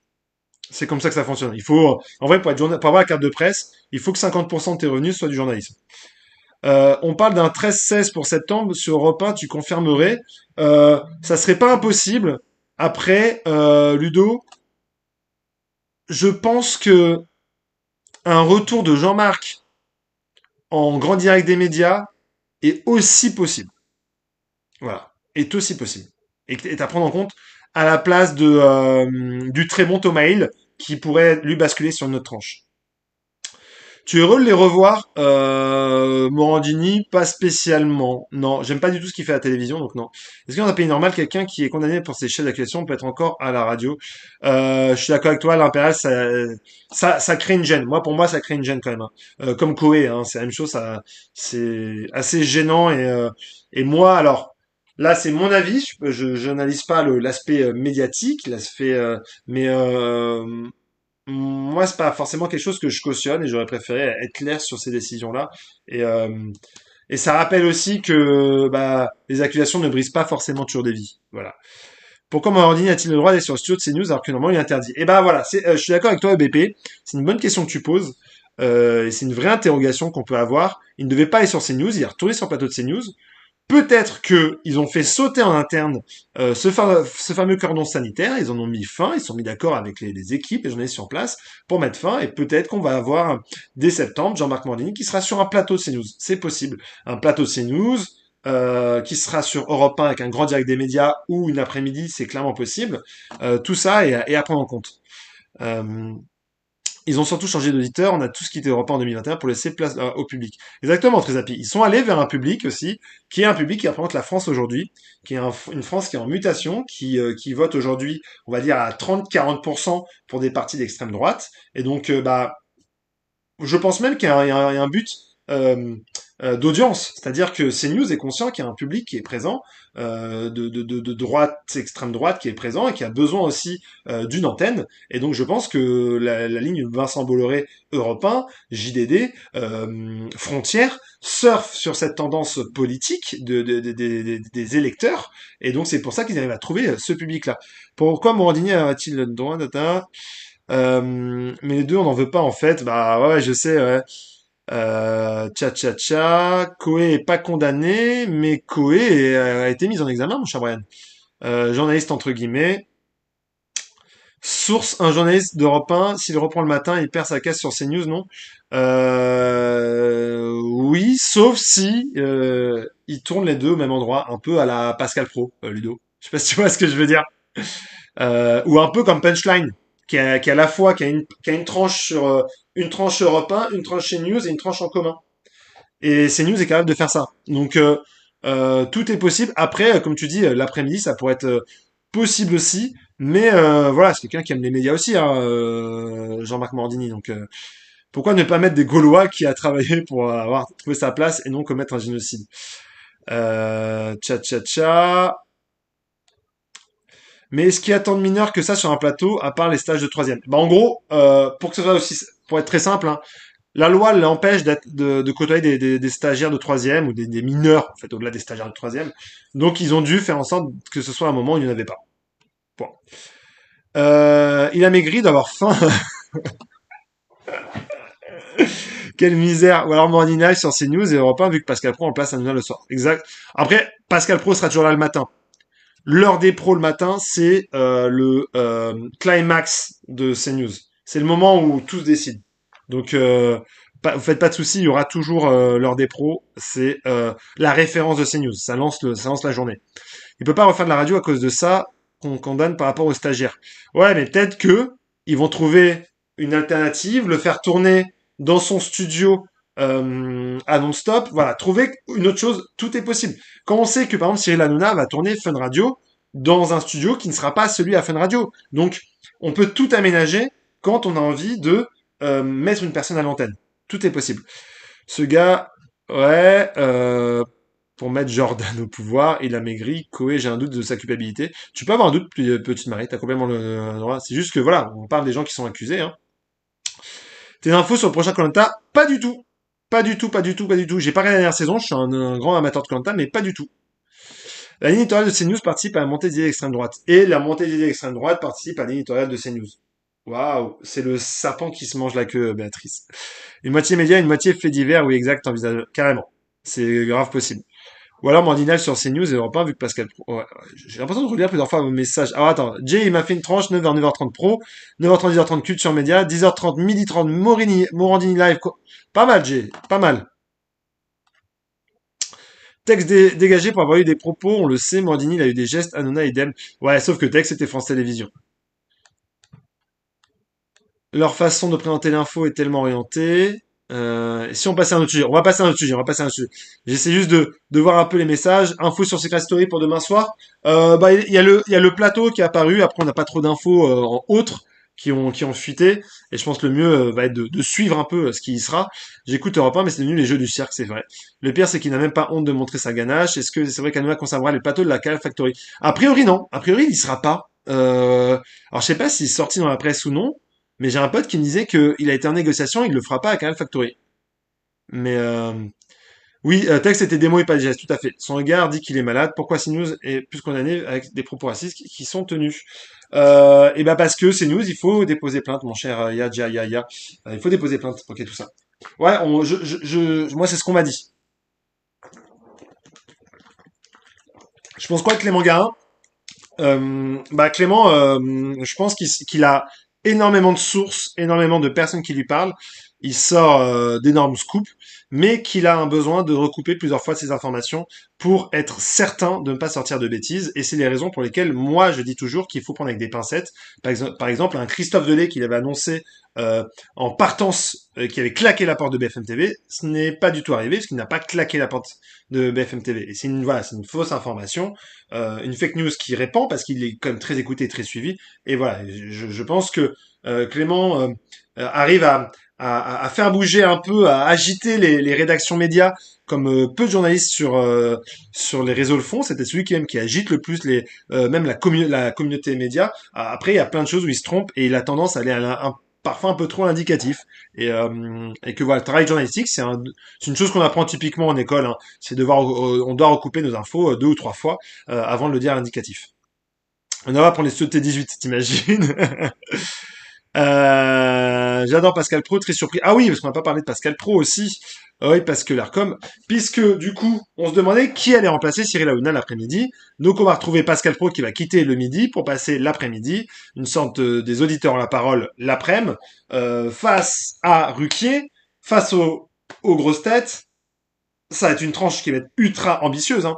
Là, parce que Pascal Pro, c'est quand même un visage, une voix aujourd'hui qui arrive à faire de l'audience. Il fait de l'audience le soir, il fait de l'audience le matin. Là, il va être un vrai boost pour cette tranche de l'après-midi. Il va peut-être pouvoir même sauver l'après-midi. Je vous annonce même qu'il va faire des meilleures audiences qu'Hanouna, je pense, selon moi, hein. Donc ça va être très intéressant de suivre la progression de Pascal Pro l'après-midi. Bonjour, j'ai entendu que Stéphane Plaza va travailler avec Hanouna, c'est vrai? Bah, je sais pas du tout, mon cher Dan. Je sais pas du tout. Ouais, il lui laisse une bonne tranche, mais surtout, pro, quand il va dire à son public de le suivre, les gens vont le suivre. Donc ça, y a vraiment pas de souci. Bruno Guillon pourrait reprendre le 16-20 de l'énergie en remplacement de Camille, tu penses? Je pense que Camille va rester. Camille va rester, là, vous le verrez en septembre. Donc, alors, je vous dis, je pense, on va utiliser du conditionnel, a priori, il devrait rester. Mais en effet, Guillon laisse toujours entendre un possible départ de Fun Radio. À voir comment va s'agiter cet été. Donc, c'est un peu la situation actuelle. On va aborder, après, ah oui. Un autre sujet qui s'est confirmé durant mon absence. Benjamin Duhamel, on l'avait annoncé en hypothétique transfert, c'est désormais officiel. Benjamin Duhamel sera sur France Inter en tant que animateur, intervieweur politique à 7h50. Donc, 9h, 10h30, Culture Média, 10h30, 13h, Morning Live. Ouais, bah ouais, on a tous la même idée et je pense qu'on a les bonnes idées comme ça, ils vont nous suivre, hein, CNews et Europe 1. Mais pour en venir du coup, on s'était tous demandé est-ce que Benjamin Duhamel pourrait reprendre cette tranche. Va-t-il suivre la même ligne éditoriale sur... Je pense que oui, Yaya. Ouais, beaucoup pensaient le contraire. Moi, je pensais que ça serait un coup. Ça fait grand débat, ça fait grand chahut, ça fait grand débat. Voilà, Benjamin Duhamel, 30 ans. Donc je rappelle un peu la famille parce que c'est assez important. Fils de Patrice Duhamel, ancien dirigeant de France Télévisions. Fils de Nathalie Saint-Cric, directrice de la rédaction de France Télévisions. Euh, Neveu de Alain Duhamel.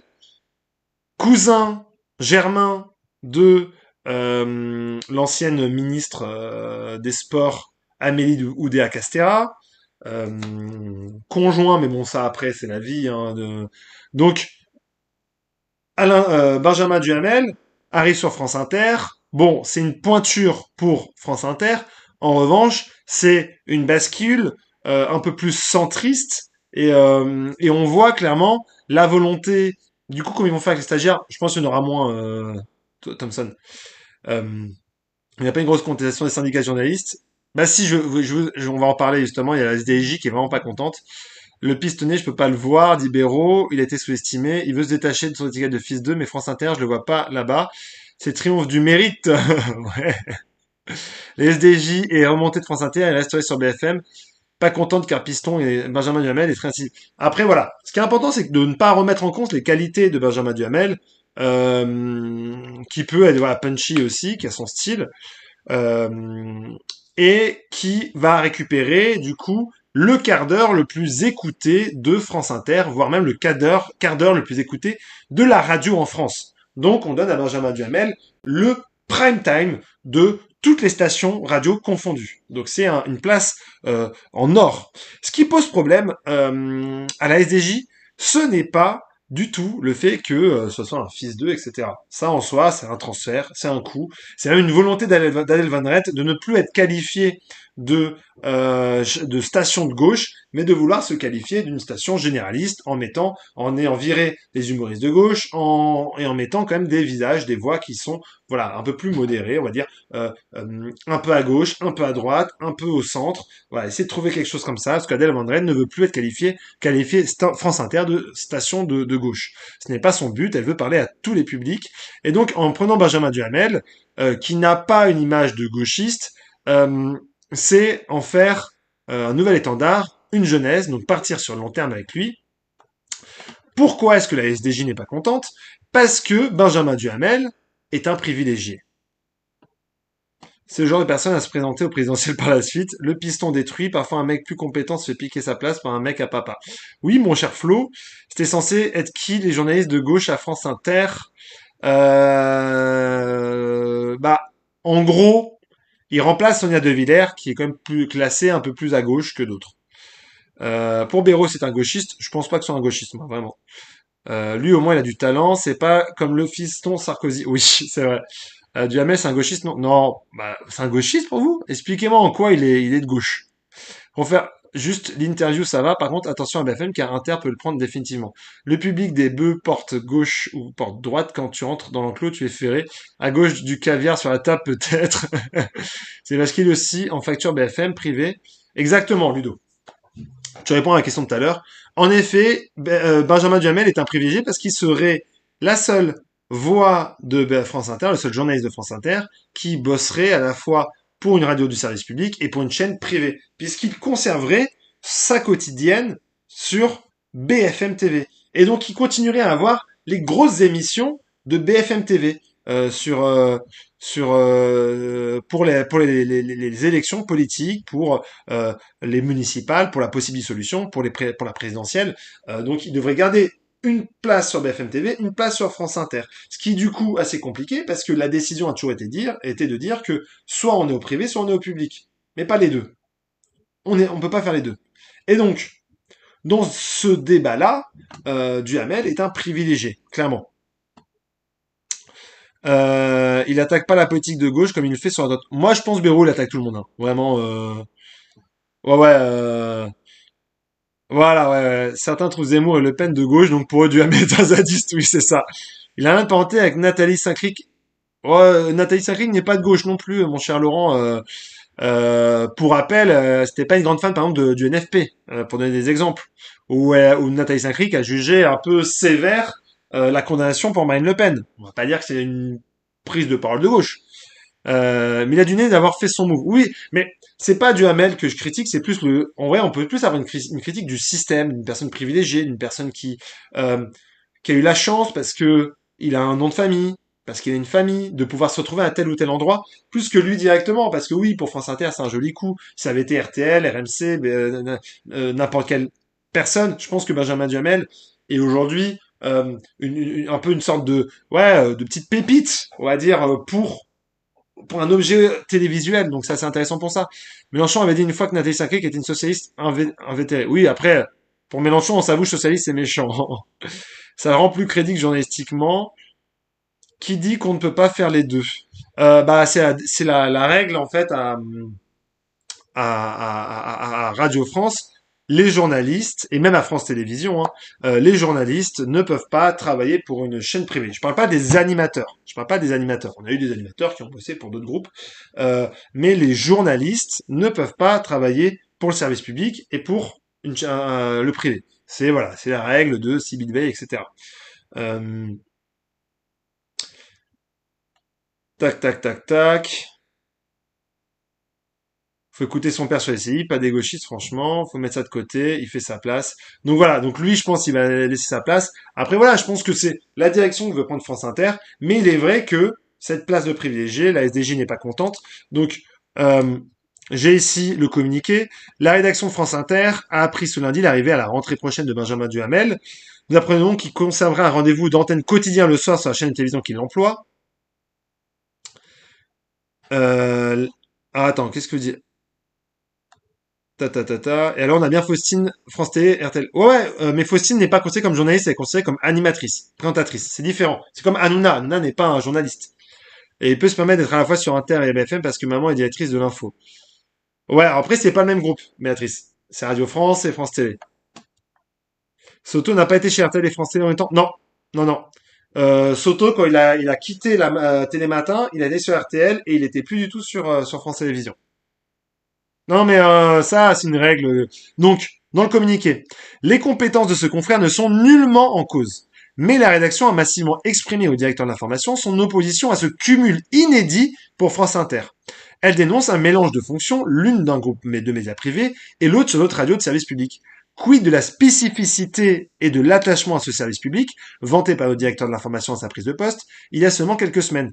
Quel message faut-il lire à l'adresse des journalistes de Radio France qui auraient pu occuper ce poste? Quid des conflits éditoriaux pour ce potentiel futur collègue, appelé à officier le soir comme tête d'affiche d'une entité concurrente de celle dont il sera l'incarnation le matin même, à une heure d'écoute stratégique? Comment s'assurer que ces choix éditoriaux et d'invités ne défavorisent pas la radio en faveur de la télévision qui restera son employeur principal? Comment, dès lors de la direction, pourra-t-elle continuer à refuser à d'autres journalistes ou producteurs Radio France de travailler en même temps pour des concurrents privés alors qu'ils sont tout juste tenus d'obtenir l'autorisation de la direction pour toute collaboration extérieure, même bénévole? À toutes ces questions, la rédaction n'a obtenu aucune réponse convaincante. Ce choix risque de renforcer aux yeux du public un sentiment déplorable de collusion entre médias et entre soi si Benjamin Duhamel veut assurer à la rentrée l'interview de 7h50 sur France Inter, il doit renoncer à travailler sur BFM TV. Donc, la question sera, est-ce que Benjamin Duhamel compte ou non rester sur BFM TV au risque de se mettre la SDJ et les syndicats contre lui? Donc voilà, c'est un peu ce grand risque, cette opposition qui peut se mettre. Karim, tu m'as arrobasé, je sais pas pourquoi. Si c'était Mouloud qui était sur BFM et qui est arrivé sur France Inter, il aurait pas eu ce communiqué. Si, si. Et puis, si tu parles de Mouloud Achour, je sais pas si tu dis Mouloud ou un nom au hasard, mais Mouloud Achour, qui arrive sur France Inter et BFM, j'y crois moyen. Non, non, c'est pas le côté piston. Bah, vraiment, Jay, je pense que tu te... En vrai, côté piston, ils peuvent pas. Parce que c'est pas la première fois que il y en a un tel qui est placé là, qui est placé là, le copain qui est placé là, qui est placé là. Le problème, c'est pas Benjamin Duhamel. Qui plus est, n'a jamais eu de propos, en vrai, ultra polémiques, comme s'il recrutait Eric Zemmour. Donc c'est pas la même chose. Ah non, ok, c'est un nom au hasard. Tu penses quoi de Quotidien? Bah, c'est une émission divertissante qui fait de l'audience. Le piston ne dérange absolument pas chez Inter, 80% de la radio c'est du piston. Exactement. Exactement. Et en vrai, j'ai envie de vous dire, comme une grande partie des médias, aujourd'hui, il y a une grande partie des pistons. Parce qu'un journaliste aujourd'hui qui veut rejoindre Radio France, il a un niveau de recherche, un niveau de difficulté, d'obstacle, où il doit passer par différents paliers pour pouvoir atteindre France Inter. Alors que là, c'est un fonctionnement qui est complètement autre. Ce n'est pas un journaliste lambda qui est sélectionné, c'est pas quelqu'un, c'est un système qui est mis en place pour Benjamin Duhamel avoir une tête d'affiche. Exactement, Léane. Non, c'est pas en censeur, je sais. Je t'ai lu le communiqué. Le communiqué, pour moi, est assez clair. C'est la règle, elle est simple. À France Inter et à Radio France, on n'a jamais permis aux journalistes d'être à la fois sur France Inter et sur BFM TV. Et il est vrai que tu as une inquiétude sur, bah, est-ce qu'il va favoriser les politiques, les meilleurs intervieweurs sur BFM ou sur France Inter? Est-ce que il sera une tête d'affiche et il sera présenté comme quelqu'un de BFM TV et donc défendre aussi la ligne de BFM TV ou celle de France Inter? Est-ce qu'on estime que la ligne éditoriale de France Inter est la même que celle de BFM TV?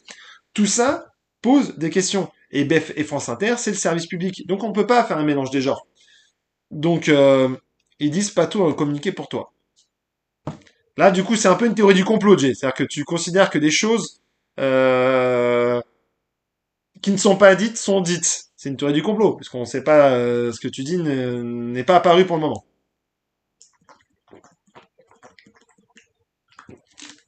Exactement pourquoi?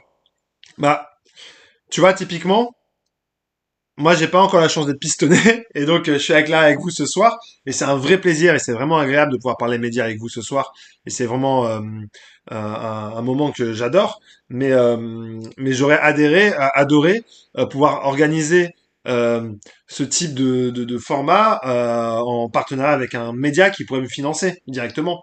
Sauf que bah moi je suis fils de réfugié, mon père il parle pas toujours très bien français, on n'a pas le même parcours, mais ça n'empêche pas que Benjamin fait du très très bon taf. Il a une tête de fils à papa pistonné. Mais ouais, mais bon, voilà. Moi, j'ai déjà eu la chance d'échanger avec Benjamin Duhamel, qui plus est, en plus, est une personne qui est ultra sympathique. Ultra sympathique. Donc, je pense qu'il fera une longue carrière. Et peut-être même qu'il aura, s'il a pas BFM TV, s'il quitte BFM TV, peut-être qu'il aura le 20h de France 2, hein. Peut-être. Tout est possible. Et quel coup ça serait, quel coup. On avance, on avance, on avance, on avance. On va passer. C'est bientôt le début du talk sur T18, hein. Les objectifs de LCI. Les objectifs de LCI. Alors, vous avez peut-être vu que Thierry Tullier, si lui est autorisé à le faire, alors tout journaliste devrait pouvoir le faire. C'est vrai, Béatrice. Faut soit changer la règle. Moi aussi, je serais T18 là. Il faut un truc sur la conquête de Bonaparte. Arrête ta démagogie. Moi, je suis pas démagogue, les gars. Je vous dis, en plus, je vous dis les faits. Je suis pas un défenseur. Il y a aucun intérêt. Moi, je bosse même pas ni pour France Inter ni pour BFM TV à prendre la défense de Duhamel ou alors à le critiquer. Parce que là, souvent, d'ailleurs, quand je donne les infos, tu serais été dit comme la soirée de l'Eurovision, ouais, carrément. Souvent, quand je vous donne les infos, je fais à la fois l'avocat du diable et à la fois, je vais dans, on va dire, le sens du vent, enfin, ce que beaucoup de gens pensent. Donc, me parler, moi, de démagogie, c'est un peu fort du café. J'ai hâte d'entendre Raphaël Enthoven m'apprendre la vie. Bah, en fait, je sais pas du tout. On sait pas qui sont les chroniqueurs, donc on réagira en direct. Hein. Toi aussi, t'as une tête de pistonné. Ouais, c'est sûrement la barbe. Je vais rejoindre le média. Je sais pas si on a déjà parlé, mais avez-vous des prisons sur Novo 19 On en a déjà parlé plusieurs fois. Ah, ça commence, pour tout dire. L'actualité, c'est parfois aussi strident qu'un signal d'alarme. Et d'abord, celui que tire régulièrement le gouvernement à propos de nos finances publiques. Ah, bah ça va parler des finances publiques. Des déficits qui se creusent et un budget 2026 à trouver avec Ouais, je sais qu'il s'énuse pas mal, Béatrice. milliards d'euros d'économies au bas mot. Eh ben, ça va parler économie. Ça sent le format C dans l'air, quand même, hein, pour tout dire. S'il ne parvient pas à maîtriser ses dépenses, ce sera le thème de notre premier débat. Et ben voilà. C'est pas un talk, en fait, c'est dans l'air. C'est dans l'air. On va juste regarder. Alors, il y a qui sur le plateau? Il y a Julien Bayou, je crois. Julien Bayou, il a pas quitté.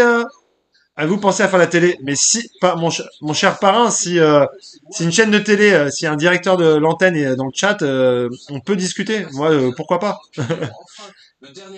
Il y a Julien Bayou, donc Julien Bayou qui avait quitté Europe Écologie et Vert, qui est autour de la table. En réunissant ses alliés européens pour une photo de famille. Alors cela ne Et ils reviennent en fait sur toute l'actualité politique. Donc c'est une sorte de C dans l'air politique, de l'actu politique de la journée. Nous y reviendrons dans la dernière partie. J'essaie de voir qui sont les autres. Ça dure 1h30. Ah ouais. Bon, ouais, le générique. Alors, qui sont les chroniqueurs? Ils sont venus pour tout dire et j'accueille. Ils sont venus pour tout dire. Bonsoir Julien, vous êtes avocat, ancien député et ancien patron d'Europe Écologie. Ok, Julien Bayou, du coup, ancien des Verts. Ouais, le générique, il fait un peu mal aux yeux. Bonsoir Blanche, vous êtes directrice éditoriale de l'Institut Montaigne.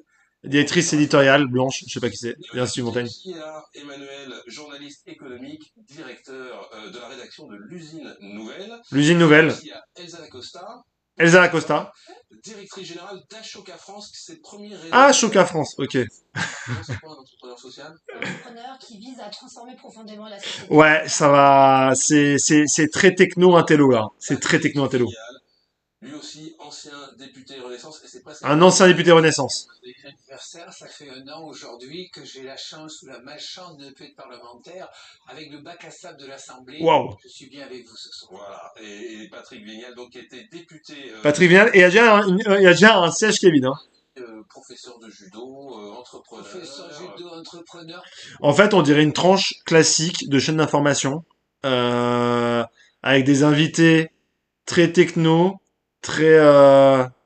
et avec voilà des thématiques. En fait, on dirait une tranche d'info télé, d'une chaîne d'info, genre BFM. En fait, on a une tranche de BFM, quoi.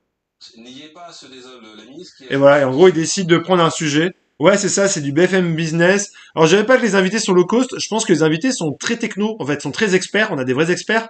Mais on est sur le plateau qui a fait l'ouverture de la chaîne l'autre jour, donc vendredi dernier. Donc, on est vraiment dans le décor.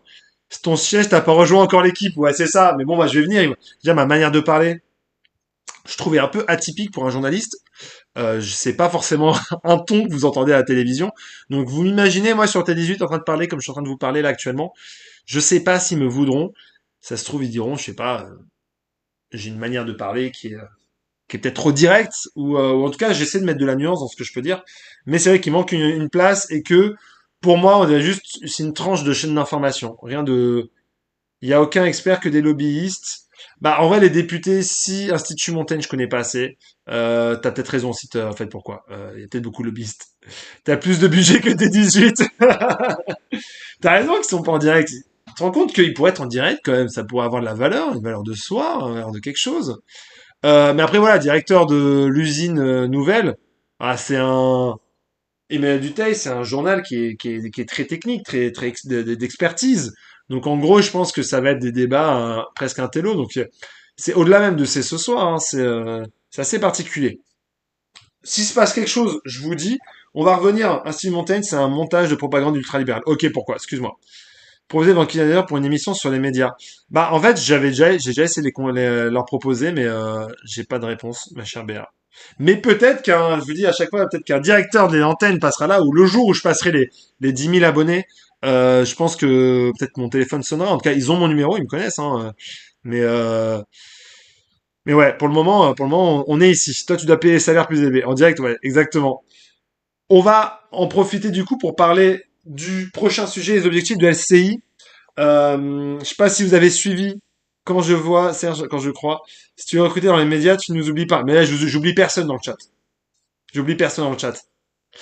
On va continuer un peu. On va continuer un peu. On n'a pas fini la soirée. On a encore quelques petits sujets à aborder. LCI, donc Thierry Tuilier, patron de l'information du groupe TF1, un grand monsieur de l'info, grand expert des médias aussi, ancien de France Télévisions, qui est aujourd'hui sur TF1. Ça serait pas plus susceptible d'arriver sur Twitch? Bah ouais. Après sur Twitch, je sais pas s'il y aura autant de monde. J'aime bien le format TikTok. J'aime bien le fait de pouvoir faire des vidéos à côté. Euh, Faudrait qu'un média privé investisse dans le développement de l'info sur TikTok comme ce soir. Bah ouais, je suis assez d'accord avec toi. T'as intérêt, tu me fais une place dans la rubrique humoristique. Bon, on verra. Ton live n'est pas éligible pour des recommandations et a été récent en état un chat qui a contre... Oh non, non, je me suis fait bloquer, je me suis fait bloquer. Euh, bon, je vois si s'il y a plus personne sur le chat, mais je me suis fait bloquer les gens du chat. Ouais, oh là là, je sais même pas pourquoi je me fais bloquer des fois. Mais là, je me suis fait bloquer. Peut-être le son, mais c'est bizarre. Objectif de LCI. Donc, on sait, les nouveaux arrivants, a priori, tout le monde est sécurisé.